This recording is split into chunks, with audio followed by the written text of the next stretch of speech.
kutaura zvakajeka. Tiri kutaura zvakajeka. Kutaura zvakadii? Zvakajeka. Baba, tunamiriwo zvakadini? Tirarame. Umwe munhu akapfunda mukanwa. Umwe munhu akapfunda mukanwa. Tichiimba vhesi irori. Tiri kutaura upenyu hwako iwewe. Riri kutaura rugare rwani? Kuti matambudziko ari pauri apere. Tirarame. Kwauya kupona. Kudzidza revatema. Yakwana nguva yandakaziviswa naBaba kuti ichienda mukati menyika uende unotsvaira matandare. Baba akati enda utsvaira matandare. Kusarenda rimwe chete. Ndinotaura iko pasi pano. Tiri kuti Baba akati chienda unovataurira zita rinonzi Jesu. Tatumwa kutaura ukuru hunonzi Jesu mukati mevanotenda. Jesu ndiye oga akafanira kunamatwa. Hakuna rimwe zita rakafanira kunamatwa. Zvatauya pano tinofanira kuti tikumbire kuna Jesu Kristu. Tauya munyika yenyu yamakayeresa.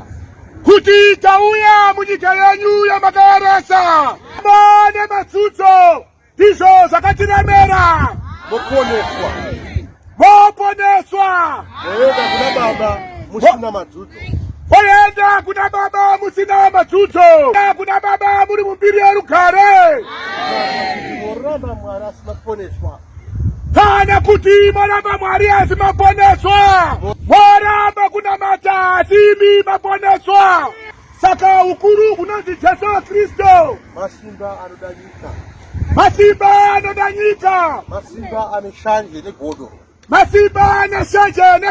Zita rinonzi Jesu rine shanje rine godo. Haridi kuti vanhu vanamate zvifananidzo. Haridi kuti vanhu vanamate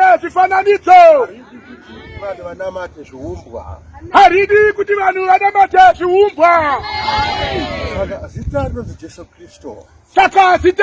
Jesu Kristu. Rinoshonga mukati memoyo. Jesu Kristu haonekwe pameso. Jesu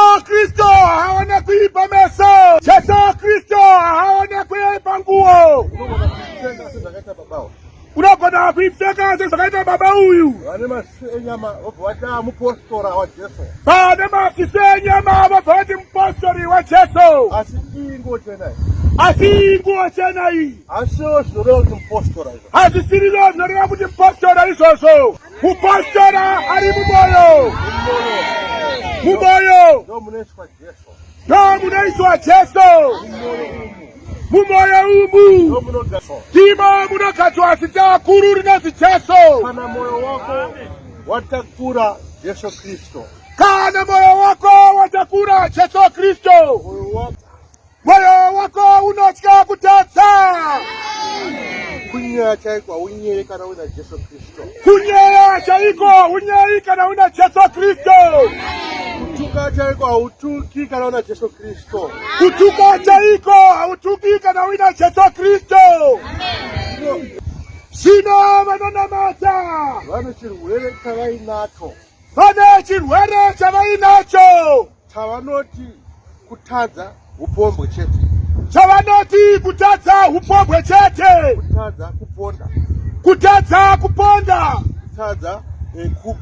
Kutadza kuba. Ndo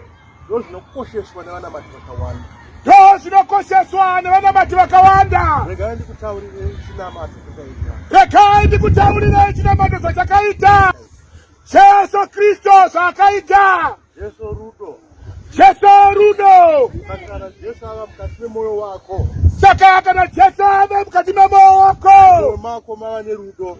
Mumoyo mako mawe nerudo. Mawe netsitsi. Mawe netsitsi. Mawe nerunyararo. Mawe nerunyararo. Kana moyo watakura Jesu Kristo. Kana moyo watakura Jesu Kristo. Uremere kutakura mtemo. Hauremeri kutakura mtemo. Hana yako inozwa kutya. Hana yako inozwa kutya. Zvino vazhinji. Zvino vazhinji. Tinovaona. Tinovaona. Vanopfeka magauni. Vanopfeka magauni aya. Asi havasi kunamata. Asi havasi kunamata. Asi havasi kunamata. Asi havasi kunamata. Kunamata kuri kutsvagwa mukati memoyo. Kunamata kuri kutsvagwa mukati memoyo. Ndiani ane rudo? Ndiani ane mutsa? Ndiani ane mutsa? Ndiani ane runyararo? Ndiani ane runyararo? Ndizvo zvoga. Ndizvo zvoga Zvinotakura mutendi. Zvinotakura mutendi Kuenda kuna Jesu Kristo. kuenda kuna Jesu Kristo. Ndiri kutaurira Jesu Kristo pakati penyu. Ndiri kutaurira Jesu Kristo pakati penyu. Ndiro zita tikasaritaura pasi pano. Ndiro zita tikasaritaura pasi pano. Satani anofara kwazvo. Satani anofara kwazvo. Asi kana taritaura saizvozvo. Asi kana taritaura saizvozvi. Anosuruvara asvike. Anosuruvara haasvike. Asvike pazita raJesu Kristo. Haasvike pazita raJesu Kristo. Kana mamira mumire paidi. Kana mamira mumira paidi. Kana mamira mumire paidi. Kana mamira mumira paidi. Shure. Tireke kudzokera sure. Kana mauya mumusha muno. Kana mauya mumusha uno. Asvika nhasi. Asvika nhasi. Neakasvika gore rapera. Neakasvika gore rapera. Kuna baba vangu mafanana. Kuna baba vangu mafanana. Kuna baba vangu madini. Kuna baba vangu madini. Takumbirwa kuita na baba. Zvino ndiri kutsvaka moyo yavaIsraeri. Aikumbira moyo yenyu. Israeli.